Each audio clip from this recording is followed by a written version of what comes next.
This is a story about burpees. Yes, burpees. That famous exercise. I'm not going to do one right now if you're watching the video, but I once did 1,000 burpees in a day. Yes. Now, a reason why I like burpees is because they are extremely productive. You get cardio, you get legs, you get core, you get pecs, you get everything in a very, very short amount of time, which is why they fucking suck so much. So anyway, we were in Bali. I had just left Wall Street and I decided with some friends, shout out to the friends that are listening, that I was going to do 1,000 burpees. So let's say you're awake for 10 hours. That's 100 burpees an hour for 10 hours. And if you divide that by half, so that's 50 burpees every 30 minutes for 10 hours, or that's 25 burpees every 15 minutes for 10 hours. Now, we had this little villa in Bali, which had a pool. So I was doing these burpees and then jumping into the pool. I would call it fire and ice. Yeah. So I did it. I did the 1,000 burpees. And right when I finished, I think I got extremely ill. Now, it's that thing that CrossFitters get. I forget what it's called. Ramazoid or some shit like that. Anyway, I got that. So we're in Bali, in a foreign country where we know nothing about the healthcare system. We have an 18-month-old. We don't have a car. We don't have childcare. And we have a moped. That's how you get around in Canggu, Bali. We were able to throw together a babysitter, which my fellow new moms will know that is a strange thing in a foreign country. When it's your first kid, there's no care.com in Bali. So anyway, I get this babysitter and Lisa starts taking me to all these different hospitals and pharmacies first. And then they gave us there's a doctor that can see us and they give us some antibiotics or something like that. And I take it and then basically completely floored for the next 24 hours, but I'm fine. My poor beloved Lisa, already we were nervous enough to be in Bali with an 18-month-old and no friends and no family there, but to have a husband who was completely incapacitated and God knows what the fuck was wrong with me because this motherfucker did 1,000 burpees, all right? So I'm going to what does this have to do with the question, right? You're probably wondering, what does this have to do with the question, why is K over productivity? Well, here's the thing. The motivating force behind those burpees was all enmeshed in this desire to be productive, right? There was the need for output. There was the need for challenge. There was a need for validation. There was a need for physical validation. I think that back then I was so insecure about what Rad Reads was going to become, how I was going to make money. So I was like, whoa, if I could do 1,000 burpees in 10 hours, then I'm fucking invincible. I could do anything, right?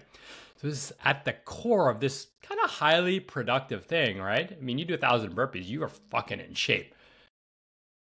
But at the core, there was a lot of misguided, misdirected energy. And that's what we're going to talk about. That's why I'm over the productivity stuff, because I think there's a lot of misguided energy. There's a lot of time wasting. There's a lot of performative bullshit, much of which I have done and contributed to. And so here's that. This is a strange episode.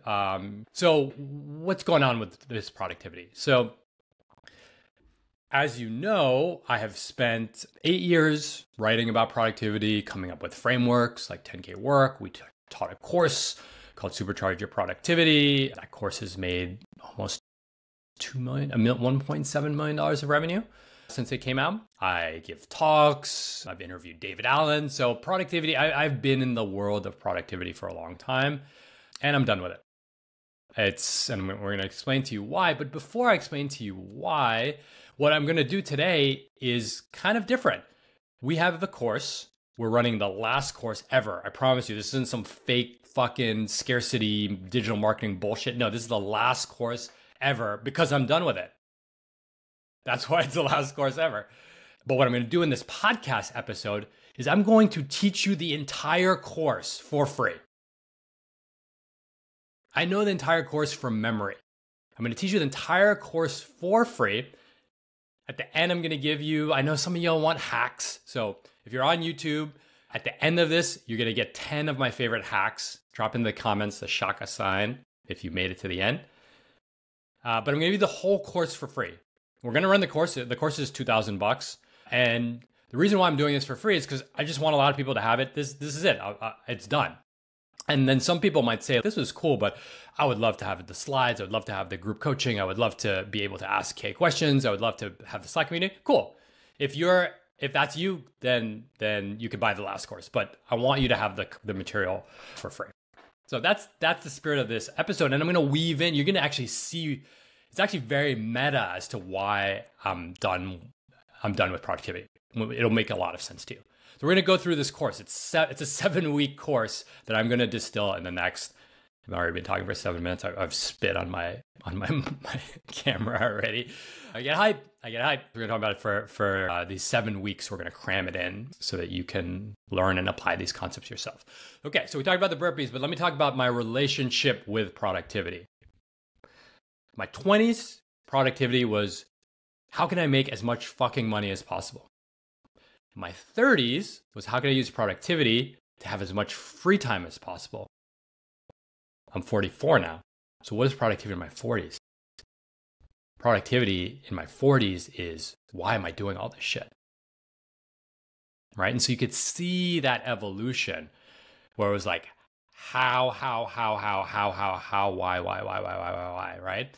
And I think this is one of the things that has always frustrated me about the productivity is I've never been the guy that just tells you about hacks.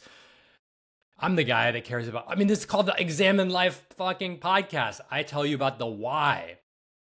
But it was always very subversive. To get people to care about the why, you have to, the on-ramp is the how. So that was it, 20s, 30s, and 40s. And look, let's just be honest, right? I want to be an internet creator and an online personality, an online person for the rest of my life.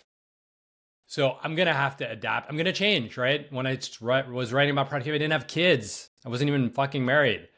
Now I've got kids that are approaching, like my eldest is going to leave elementary school soon. So it's just different life stuff. All right, so let us jump into the course. So we start the course off with what we call the 5 whys. All right. And the 5 whys is originally from the Toyota manufacturing. It's basically how they diagnosed their industrial production capacities. And so there's this classic story where they would say, why is the car not starting? Right? And then we go back, oh, the alternator is broken. It's like, why is the alternator broken? Oh, because the battery ran out. Why did the battery run out? Oh, because the battery was being overused. Why was the battery being overused? Oh, and by the 5th why, you get to the car wasn't maintained on the maintenance schedule, right? So the car not starting is actually, if you really probe all the way down to the 5th why, it's something the user did. They didn't maintain the schedule, the maintenance schedule.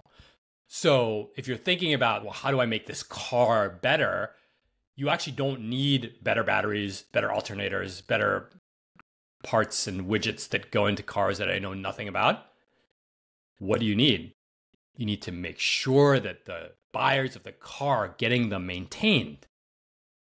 Completely different strategy, right? If you had just stopped at the 1st why, you'd have been like better batteries, better batteries, better batteries. By the way, this is pre-EV, right? And so in the first lecture of the course, we actually ambush you.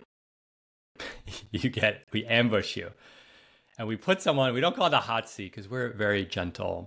I get more animated in these podcasts, solo podcasts. So we get someone in the hot seat and then we ask them, why do you want to be more productive? And they'll usually say something along the lines of, well, I waste a lot of time.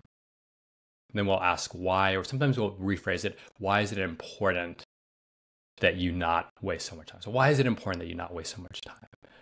Well, because when I waste a lot of time, I don't spend enough time with my loved ones. Well, why is it important that you spend enough time with your loved ones? Well, because if I don't spend enough time with my loved ones, then they might be wayward, right? They might not know their own path. So why is it important that your loved ones know their path? Because ultimately, I want them to be happy. Well, why is it important that they be happy, right? And just keep going on and down and down and down and down and down. And I shit you not, friends, after we have done this probably for 800 students, I think, the fifth why almost always ends in tears. And it's usually, I just want to know that my life mattered. I'm scared that people will never believe in me. I am so scared of being judged and rejected. I feel unloved at my core. Right? I mean, at the end of the day, we want to be able to love well, to give and receive love.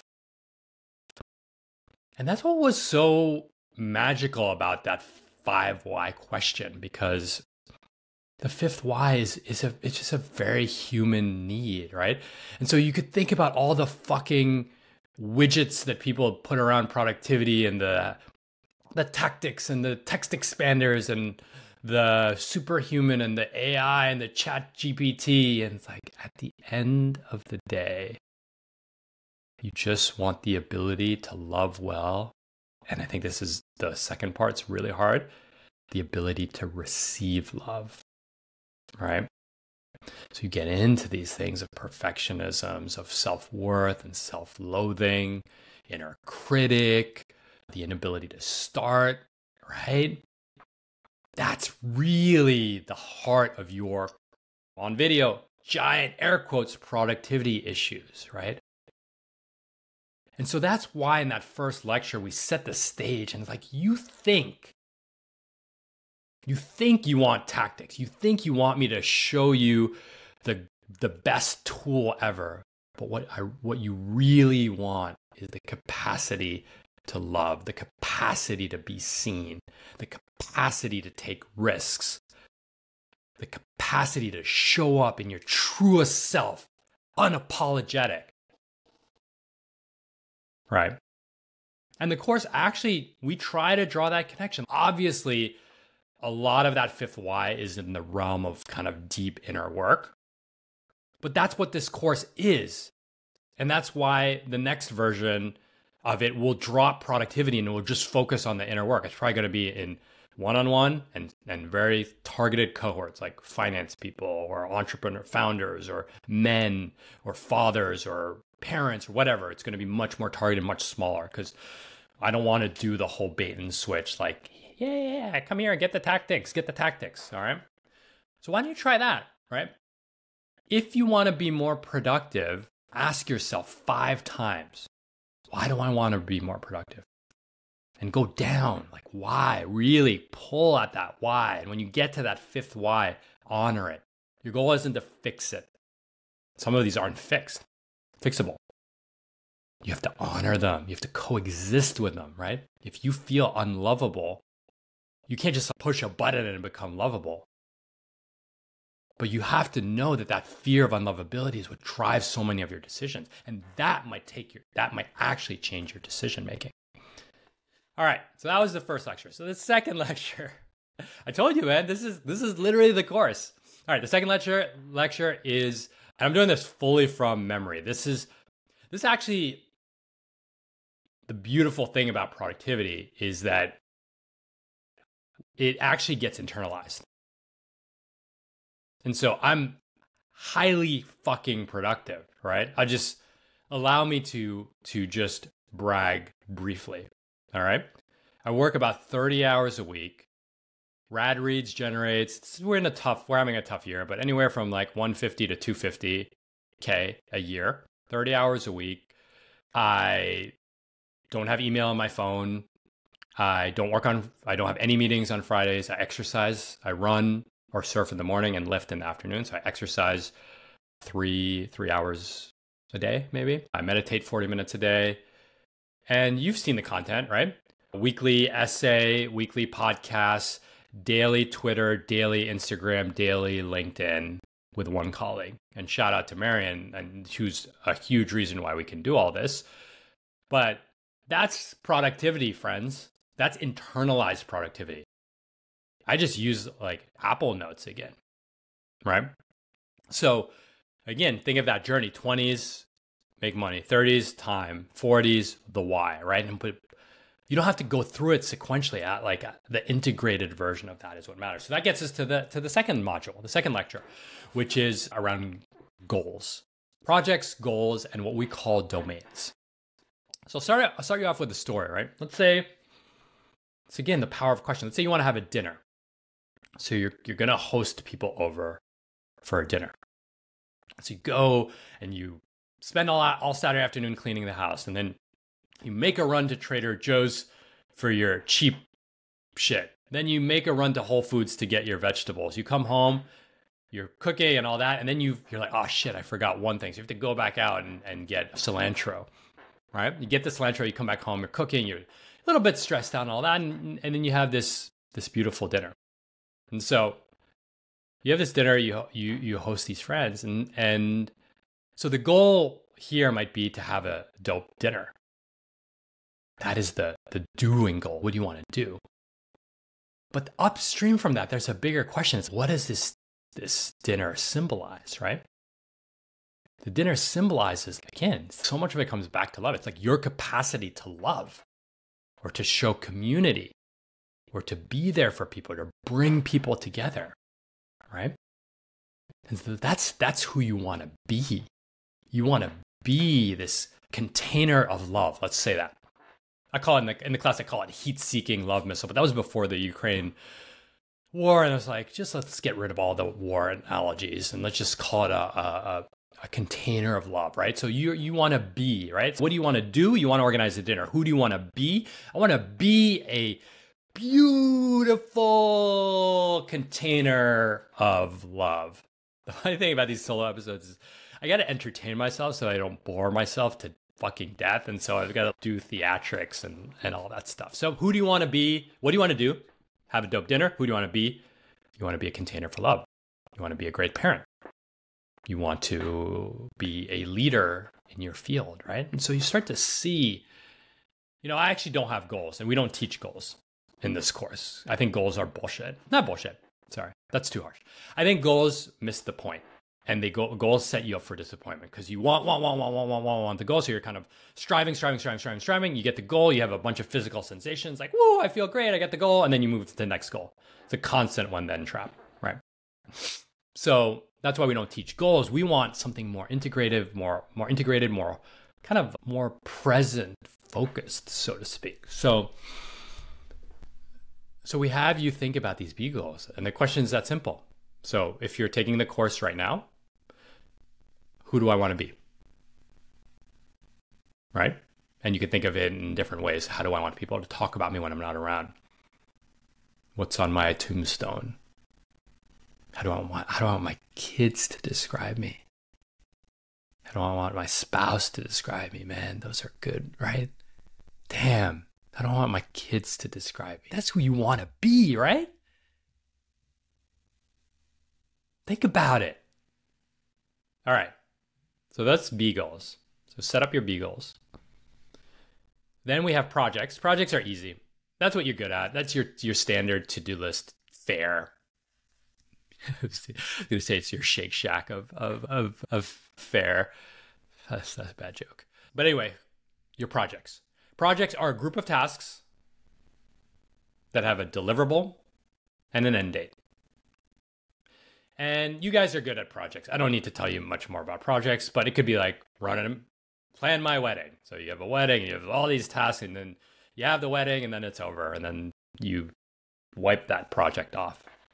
Due date, fixed set of deliverables.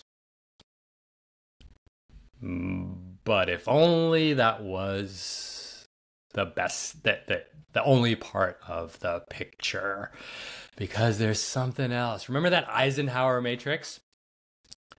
What's important but not urgent? The things that you kick the proverbial can down the road. I was going to kick, but I just kicked my printer. You kick the can down the road. You hit snooze on it. You never fucking do them. Look, the reason you don't do so many of these things is because they don't have due dates, right?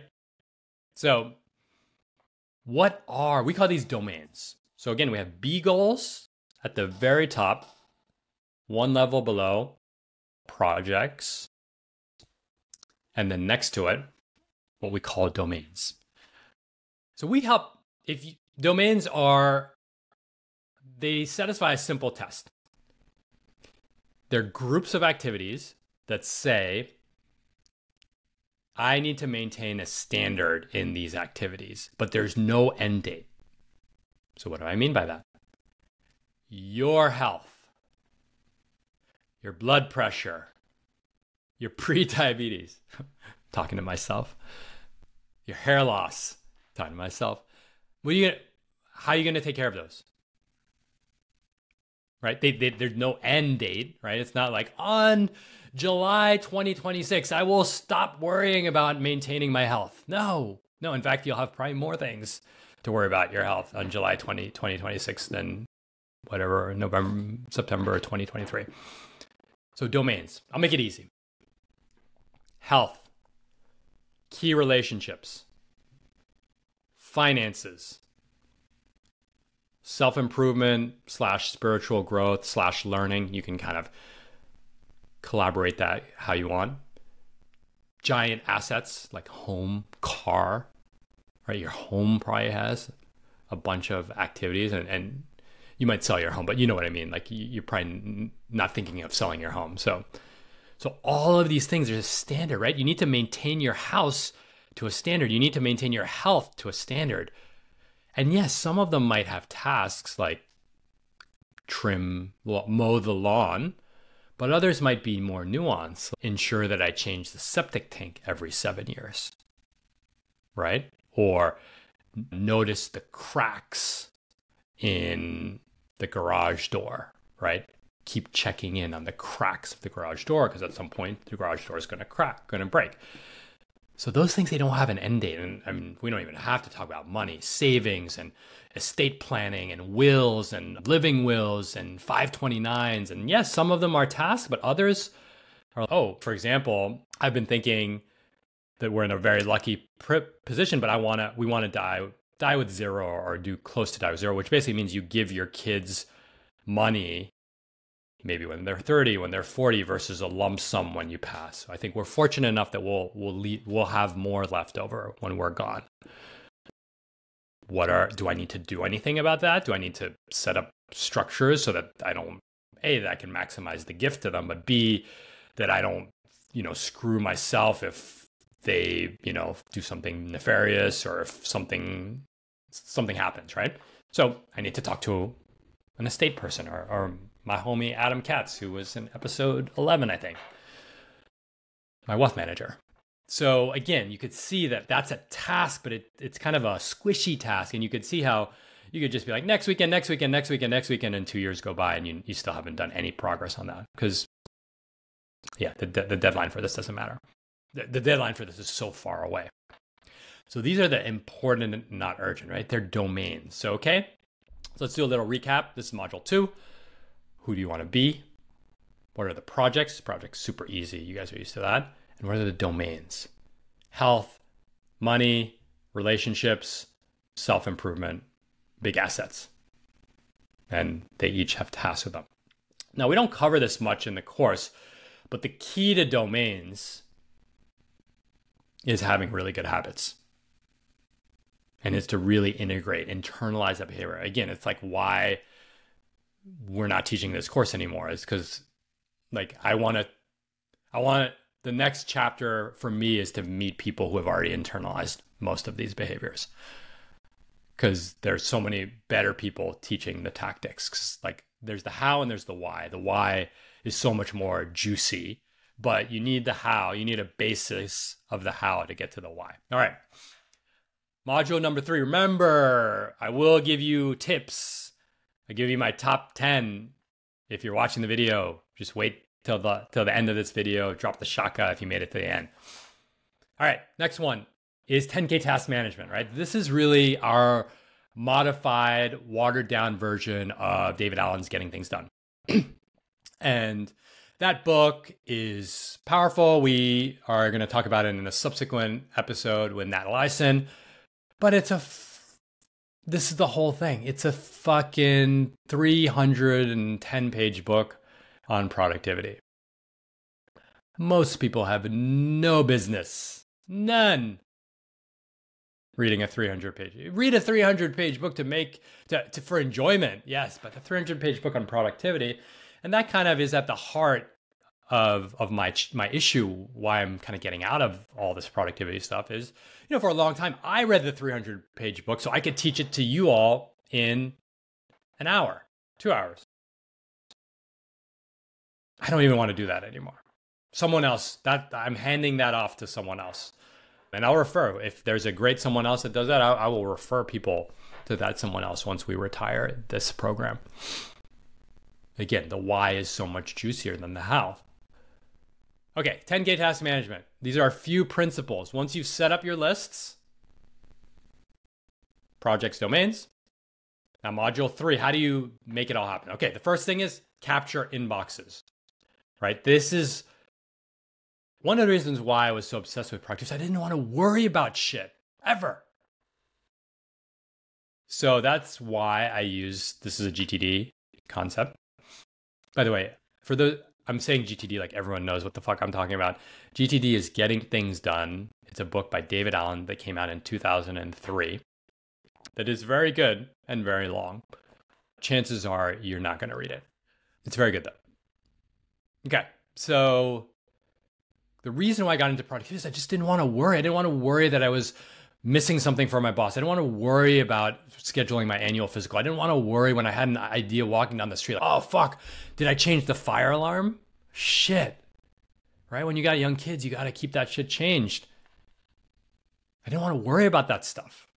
So one of the nice things about 10K task management is we call it quick capture. So you have an idea, a thought, a fragment, an idea, shard, whatever.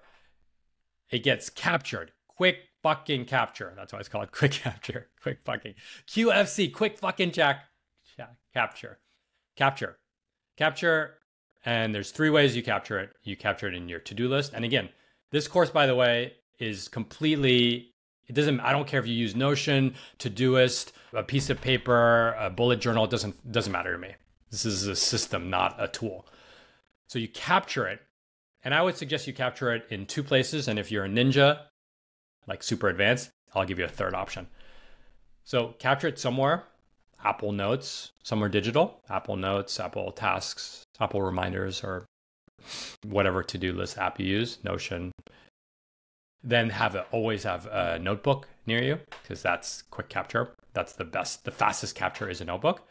And then if you're really feeling like a wizard, use audio. So I'm always talking to Siri. Hey, Siri, remind me to change the smoke alarm. Hey, Siri, remind me to tweet this. Hey, Siri, remind me to... Oh, see, Siri's going off as I'm talking. Good, Siri. You are well behaved, Siri. So use Siri. See? Siri can't make this shit up. Okay, so if you're more advanced, use voice. It's very, very powerful. Apple Watch, whatever. Now, this gets the idea, again, smoke alarm. Change smoke alarm out of your head so you can just go on with your day. Keep creating, keep making your art, keep trading that money, keep coding. Don't stop worrying about the smoke alarm. You got it. I know you got it. Okay, so you get the smoke alarm captured. So that's quick capture. What happens at the end of the day is this is where habits come in, the internalized behaviors. You take every task, they go in an inbox, right? And we get into much more detail here. This is one of the details I'm going to have to skip over in this podcast. But once you have all these things captured, say it's 5 o'clock, or since everyone works from home, maybe you stop working at 4 now, 4 o'clock, and you just have all these tasks, you move them one by one into the different lists. So remember, you have a bunch of projects, plan my summer trip. And you have a bunch of domains like my house. Oh, smoke alarm, house, right? Goes into that list. So you can see there's the lists, and the lists map up to the tasks, and that pulls all the tasks out of your inbox. You start the next day with a clean inbox, and then you might be working out, and you're like, oh, I forgot to order paper for the printer that I just kicked. Then you quick capture it at the end of the day. You might just buy it, or you might add it to your shopping list or something. That might be under home as well. That's the first principle. Principle 1, module 3, use quick capture. Principle 2, no fake due dates. You guys are probably really, really, really guilty of this one. No fake due dates, okay? How many of you have needed to work on some project? Start my newsletter, right? Everyone wants a Substack. Start my newsletter. So you go start, and you just never do it. And so you create a task for 2 weeks from now. It's start newsletter or send first issue of newsletter. It's for 2 weeks from now, 9 a.m. And then 2 weeks go by and you're like, oh shit, I didn't do it. And you just move the date by. That's because your brain is really smart. Your brain is really smart. What your brain knows is that's a fake due date. I don't need to do it by that day. So I'm not. But your brain also knows real due dates. So what's a real due date? Real due date is pay my rent. Or no, you want to get real on due dates? Pay my life insurance premium. Those motherfuckers do not mess around, right? Think about it.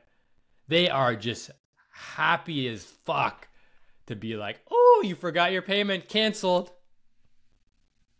Not that canceled. Life insurance canceled. Worse canceling, right? I got 3 reminders for my life insurance payment. I do not want to lose that premium that I locked in when I was 32 years old, right? So you don't forget those things. Rent, have you ever forgotten to pay your rent? No. And you know why? That's something with a real due date. So what has a real due date? So I want to think about all of your tasks. What has a real due date? So things that have real due dates usually are like payments and enrollments. Sign up my kid for after school class, right? That's like a real. So real due dates are things where there is a severe and immediate penalty if you don't do it by that date. So let's say your rent's due on the 1st of every month. If you don't pay your rent on the 1st, there is a severe and immediate penalty for not doing it. But let's go back to sending the first issue of your newsletter. There is no penalty. Thus, it can't be immediate either, which is why you never forget to pay your rent, and which is why you have not hit send on your first newsletter. So you have to now need to understand that there's 2 types of tasks. And I in my tasks, and I think this is the same for you, I've seen this with so many other people, I'd say only 10% of tasks actually fit the threshold of having a due date. So that means 90%, 0% of your tasks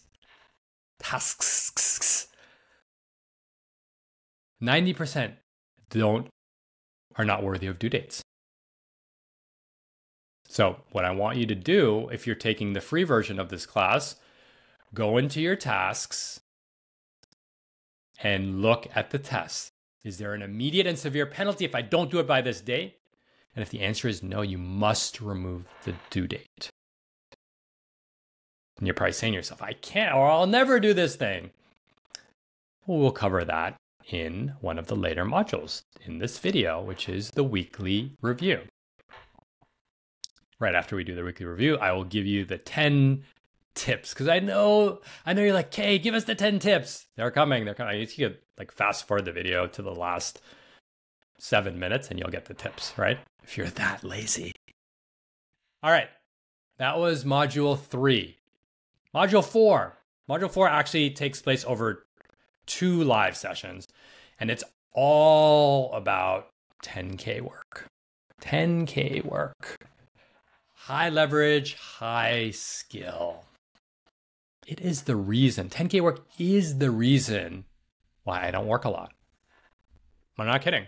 This is not a marketing pitch. Everything I look at is through the lens of this matrix. Now, this is going to be a little hard to do on audio, and I'm not putting up the slides on video, but picture a matrix, and then one axis is leverage, and the other axis is skill. Low skill, high skill, low leverage, high leverage. By the way, for the finance geeks that are listening, hola, hello, finance geeks. I know there's a lot of you in this podcast, in this room. We're not talking about financial leverage. We're talking about the amplification of effort, right? All right, so go through each quadrant, right? You have $10 low skill, low leverage. The litmus test of this is, can I do this hungover? Quick update. Since the drinking episode, I have had 1 drink in 3 weeks or so. It's been fucking awesome. Okay, can I do this hungover? Replying to emails, Slack messages, formatting, Excel labor, F9 work, $10 work. Low skill, low leverage. Then there's $100 work. This is a sneaky fucking category. Sneaky. $100 work. High leverage, low skill. This is the land of productivity, of your traditional vanilla productivity guru. This is the fucking eat the frog, cold showers, use this app, use Roam, export your Kindle highlights, GTD, right? So what makes it, there's a little bit of leverage, don't get me wrong. And when I give you the tactics, they're all $100 tactics at the end of this video, podcast. They don't fucking move the needle, right? Now I'm talking to the productivity, people who are obsessed with productivity. You've read David Allen's book. You read all the blogs about, all the tricks and tactics, and you're always up to date with the latest app. Let me ask you this. Think about where you would like your life to be in the next 10 years. Let's say, pick a date, like 10 years from now. 2033, I will be 54 years old. My eldest will be in college. What do I want my life to look like? I want to be healthy. I want to do fulfilling work. I want to have a strong relationship with my wife and my kids. I want to have continued to grow our nest egg. I want to have seen the world. So let's go back to that $100 work. Does exporting my Kindle highlights so that I have access to them 24/7 bring me any closer to that vision? Again, it's better than watching YouTube videos, but it's a very deceptive category. A lot of people spend a lot of time in this $100 work category, a lot of time. It's almost worse than $10 work, because $100 work, like you trick yourself. At least $10 work, you're like, I'm wasting time. This is such a bad use of my time. You know it. $100 work, you're like, I'm crushing it. No, you're not. You're wasting your time. You're not getting anywhere closer to your why, right? $100 work is leveraged how, right? We don't want leveraged how. We want leveraged why, right? Your mission times 10. How do we get that? How do we make that happen? Your personal life mission. All right, $1,000 work. High skill, low leverage. I'm telling you, I'm doing this all from memory. I've internalized all of this. I'm not messing with y'all. Like, I really am being sincere. $1,000 work, high skill, low leverage. That is the thing you get paid to do. It is the product of hard work, credentials, experience, right? My $1,000 work in the past was evaluating hedge funds. My $1,000 work today is writing and teaching, and I guess some marketing, right? It's the thing that keeps the light on. It's the thing that gets me paid. Oh, and coaching as well. It's the thing that gets me paid. It's not particularly leverageable because it is my unique skill. So that's $1,000 work. And then there's 10K work. High skill, high leverage, right? Ooh, that's the sweet, delicious. I'm making the Italian mom. I told you I got to entertain myself. I'm talking for fucking 43 minutes. Okay. It's the sweet nectar of high skill, high leverage. Now, this is tricky, right? Because you basically have to find the thing that you're really good at and find a way to amplify it. Now, the most obvious way to do this always involves the most obvious 10K work is recruiting, hiring, engaging, compensating, retaining, right? And if you just do that, right, I think 65% of US workers are disengaged. If you just engage people, you're already well ahead, right? So that is probably, and if it's particularly if you are in a W-2 corporate environment, that's your team, man. How is morale? How do you onboard people? Do you run meetings effectively? Are your one-on-ones good? What is your performance review? It's all, I know you want it to be sexy, but that's the 10K work, right? Okay. But 10K work could be a lot of things, right? 10K work can be an email, right? I try to send a 10K email every day. What's a 10K email for me could get me featured in a bigger publication, could get me on a good podcast. So for me, a lot of the leverage for me is how do I get my message out to as many people as possible, right? That's one of it, one way. Another way is how do we make our team better? We have a much smaller team now, but that was a big part of the last 2 years for me is how do you dial the is your org structure legit, right? These aren't sexy things to think about, right? Is your org structure legit? There's fucking alpha in your org structure though. You just got to sit down and think about it. Do it. All right, 10K work. What are some other categories of 10K work, right? I mean, anything with digital leverage, right? Thought leadership, branding, creating memes, right? 10K work is a meme itself. In fact, it's such a meme. This is funny. The other day, someone listened to the episode, I think 13, What is Good Sex? And the meme was like, hey, I love when you said the work around the clitoris is 10K work.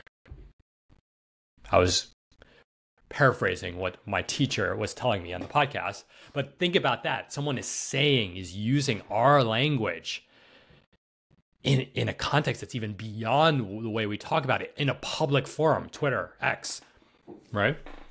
So branding, memes, Jeff Bezos, he's like, it's day one. The headquarters are day one. Everything, he signs off the letter, it's day one. Fuck, he writes his annual letter and CNBC starts writing about it. It's day one. What's day one? Retaining the sense of urgency, even though they're the third most valuable company in the world. How do you retain that sense of urgency of a startup? Language, communication, transparency, relationships. 10K work. My entire coaching practice is built off of relationships. All 10K work, relationships, just maintaining these relationships across industries. I talk to people from finance all the time in a way that is helpful, not in a way that is, hey, buy this service that I have. I never sell, right? The 10K work is, I sell as a byproduct of doing the 10K work of authentic relationship building, right? So think about that. Think about that statement. All right. Pricing is another example. If you're really good at pricing, right? How do you make more revenue? You sell more stuff or you increase your prices. A lot of independent people have insecurity about raising their prices, myself included. My 10K work would be getting better at raising my prices, right? Prices going up. So that is 10K work.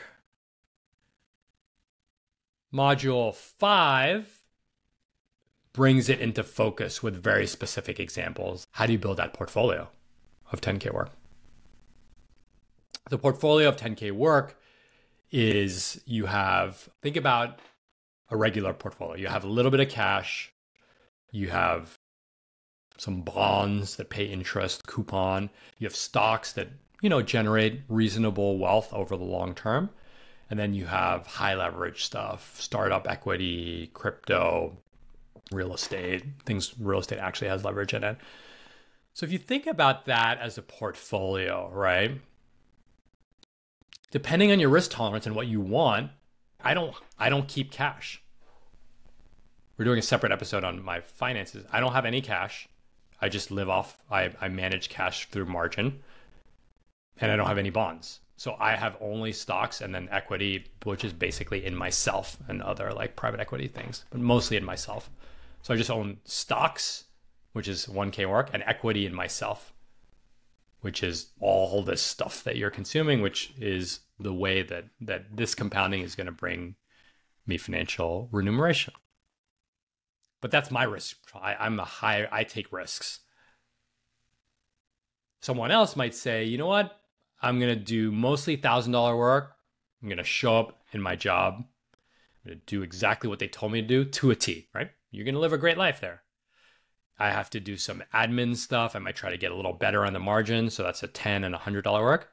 And then 10K work. Maybe I'm going to get better at recruiting for my team so that my team performs better. Then I'll get paid better. That's their 10K work. Or maybe I'll improve our remote work policies, collaboration policies, so that we have crystal clear on expectations, right? That would be this person's 10K work, right? They are not trying to knock it out of the park. They're not trying to become the next founder. They're not trying to become an online entrepreneur. They just want to do above average. They want to get an A plus at their job, right? So they might sprinkle in 10% of their work might be 10K work. So that's the portfolio approach. All right. Let's move to module 6. Module 6, we take a little bit of a detour, right? Take a little bit of a detour and we ask a question that we've asked on this podcast last week, in fact.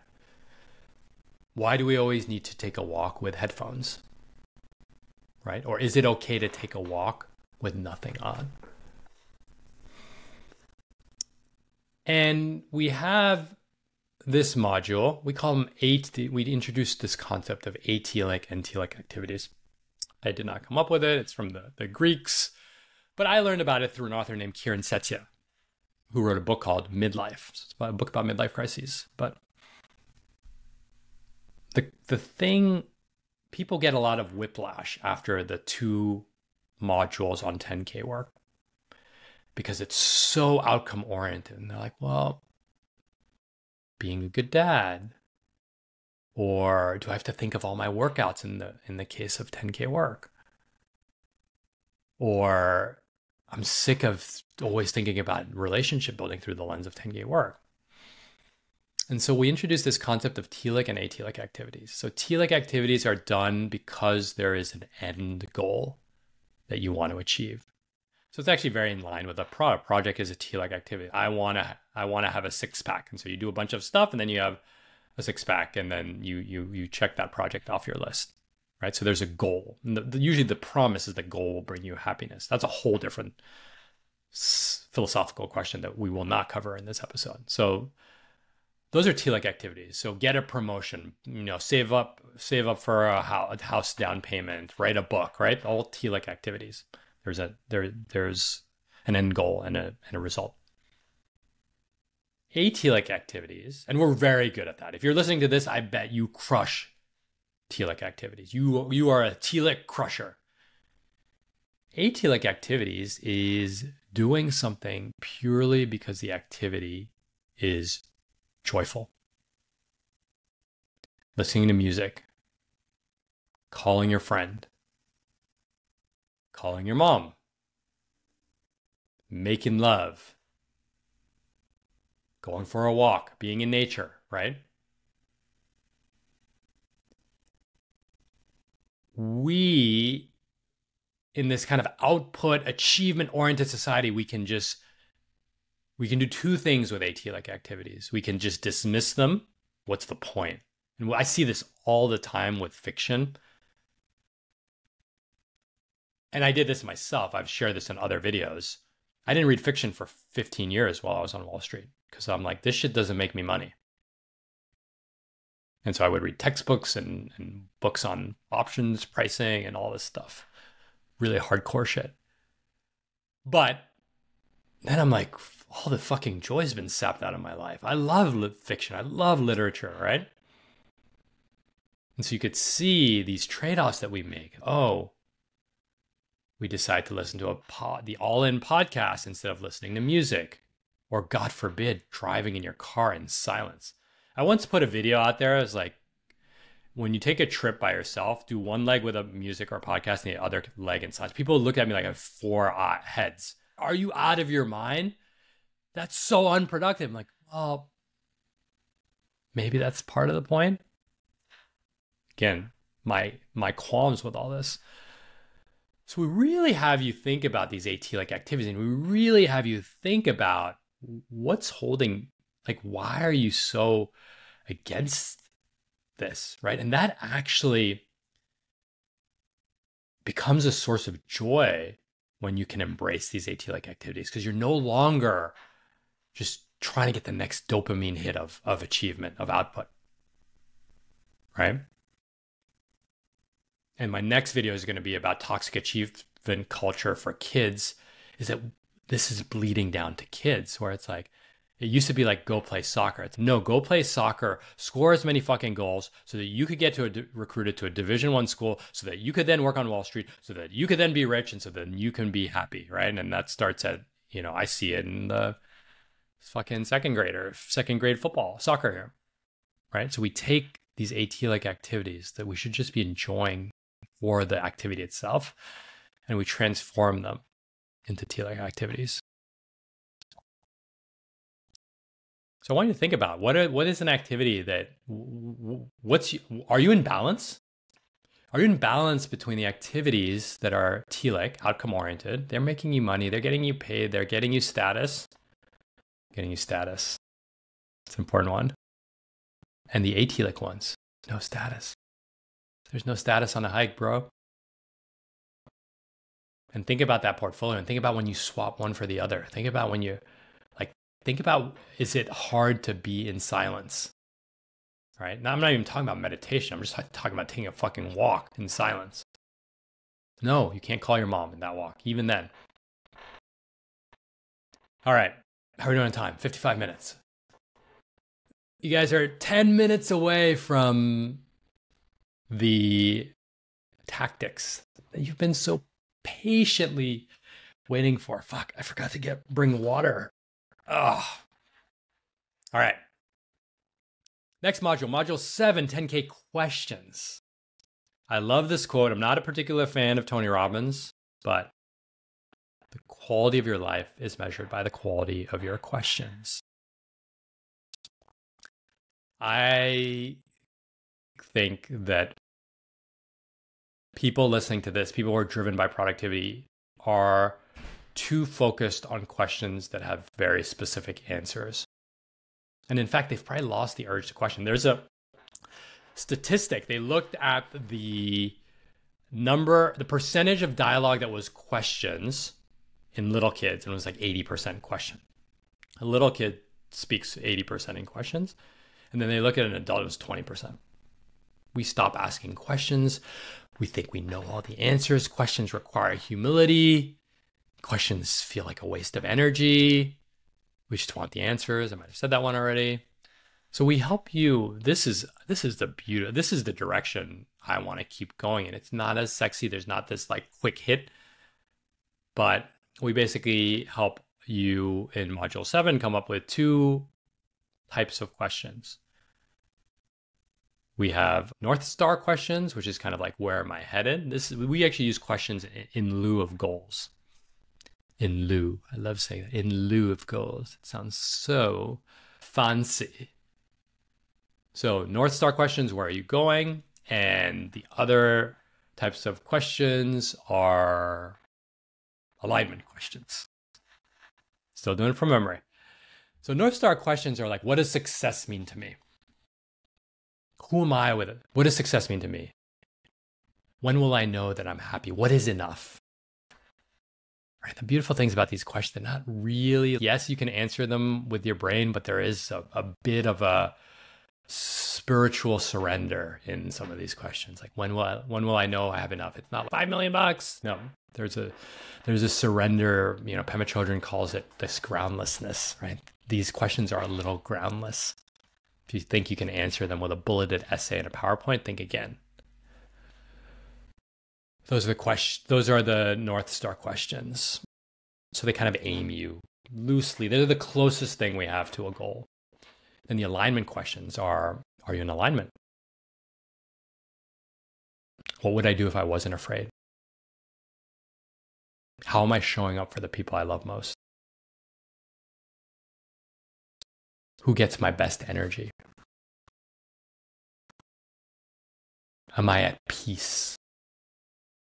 I always think about that one where I ask people, if the inside of your head was a body of water, like an ocean, a lake, a river or something, what would it look like? Would it be a tsunami, a hurricane, 10-foot overhead, fucking barreling ass waves? Or would it be a smooth, serene lake? I think we all want that serenity, man. We all want it, but we chatter, do, tealik, go, right? So, am I in alignment? What does peace look like? How do I find peace? How do I find satisfaction? Am I content? So we give you these questions for you to just reflect on over the course of your day and your lives. So these are the 10K questions. I think like I said, one of the most moving parts of the lecture. All right, at the hour mark, we're in the last module, module 8. I think we collapsed it to 7 in the course, but module 8, the weekly review. Now you probably remember how I said no due dates, no fake due dates, right? So if you pull up your list, you pull up your home list, change the smoke alarm, buy paper for the printer. You pull up your list for money, ask my accountant about giving while living, review that I am withholding the right amount of money, right? None of these they don't qualify for due dates. So there needs to be a process that captures them in. So we have a whole matrix about, honestly, the weekly review is just, it's the gateway to self-reflection, right? But we won't cover that there. We make it super pragmatic. What do you need to do on a weekly basis to make sure that everything is in alignment, right? So it's very simple. The first thing you do is you go through every list. So every project and every domain, and you just look at them and you say, do I need to do any of these this week? Right? Particularly the ones that don't have due dates. That's when you might start scheduling. You might say, oh, I really need to think through this, give while living thing. I'm going to set up 30 minutes of time to call my accountant. You schedule that meeting, right? There's no deadline, but now you've scheduled it, so it's going to happen. So you go through every list. Next thing you do is you review your aged tasks. This is really important. Set up a threshold. I recommend 3 months, but you sort all of your unfinished tasks from oldest to newest. You're going to have some weird ass shit. Like someone told you to buy some random book 7 years ago and it's going to be on that list. Sort it from backwards forward and delete everything after that's beyond that 3-month cutoff. You're like, no, what if I never do the thing? Bro, it's been 3 months. There's no consequence to you not doing it. You're not going to do it. Let it go. It will find you. It will find you when it needs to find you, right? So you go through your age tasks, again, all from memory. Then you identify your 10K work. And I encourage you to do 25 minutes of 10K work every single day. I promise you, if you spend 25 minutes thinking, it's basically thinking time. If you spend 25 minutes a day thinking every day, every dream that you want in life will happen because you've committed an unimaginable level of commitment and intentionality and intensity in one fell swoop. Highly encouraged. I'm pretty good about 20. I'm probably 25 minutes a day, like 3 to 4 days a week. I kind of relax on Fridays. So schedule that 10K work. Go through your projects. That's basically it, right? That's basically what the weekly review is. And we'll give you, there's a lot of other stuff you could be doing, but that's the bare minimum, right? The weekly review. And again, want you to be constantly thinking about those questions, those 10K questions. We're going to have you pick these 10K questions. By the way, everything that I've said on this also exists in blog form. So everything's free. Again, if you want to take the course, the last course, sure. Because there's a lot of hand-holding. Obviously, we don't go through it this quickly. There's a huge community too. So that wraps us up. And so before I get to the promised goodies, I wanted to share a story. There was a very successful serial entrepreneur who saw me years ago on Ali's podcast. That's when Ali still invited me. I love you, Ali, but come on, man. Can I get on your podcast? Make it happen, team. Team Rad. So he saw me on Ali. This entrepreneur saw me on Ali's podcast. He reaches out on LinkedIn and he said, "Hey, will you be my productivity coach?" This was years ago. And I'm like, yeah, I qualify every coaching client. So it's not just a yes, it's a, will this work for both of us? And so we're talking and in this kind of pre-meeting, he says, you know what I've noticed about all these productivity coaches is that they get really into productivity and then they retire from productivity. And he was saying it please don't do that to me. And he was saying it in kind of a, like, that's a bug.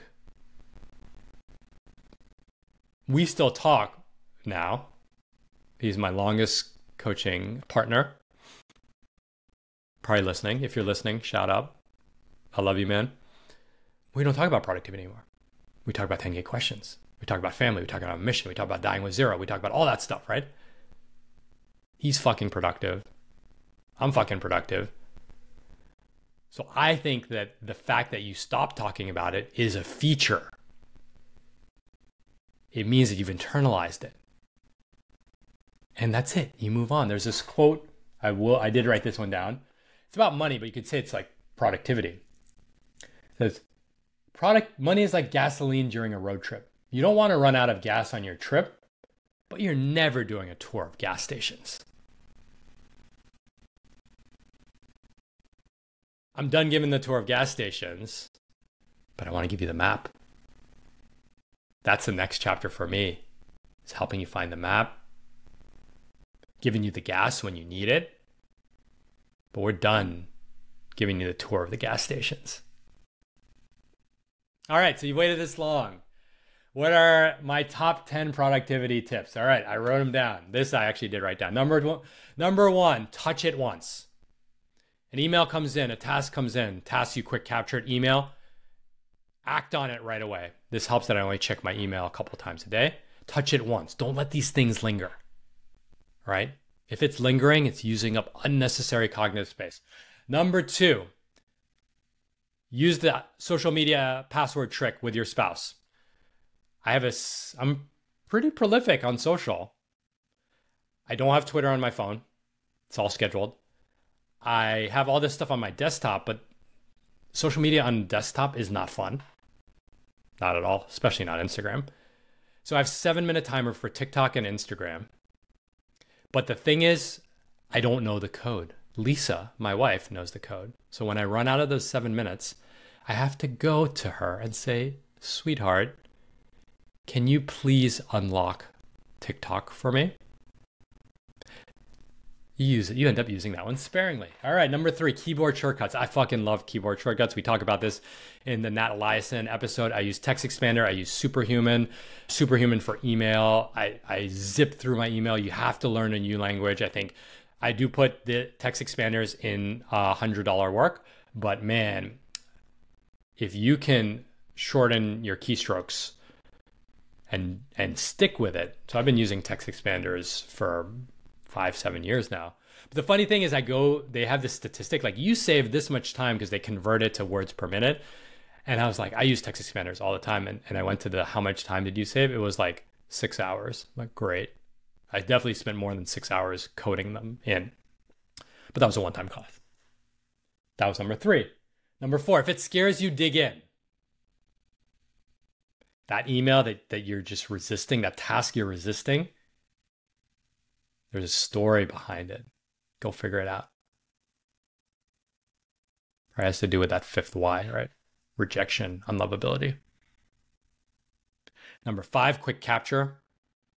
There's this, I just don't want to worry, right? So if I have an idea, it goes somewhere, and then I stop worrying about it until I clean up my inbox, right? Quick capture. Huge fan of quick capture. Number 6, this is a fun one. I call it the next hang ritual. In general, I love rituals. I think rituals are slightly different than habits because they have a baked in calendar component to them, where a habit it's a little bit less.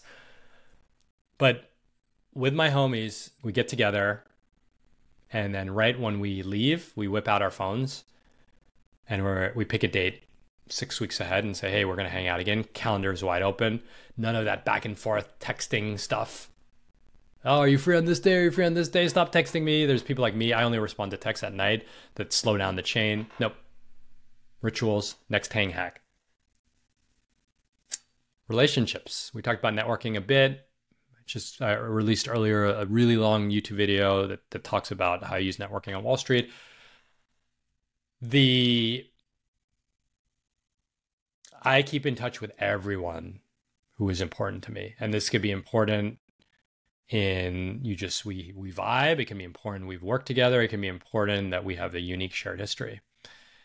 And so with every one of these people, it's hundreds and hundreds of people, they just rotate on a cycle, which is a check-in cycle.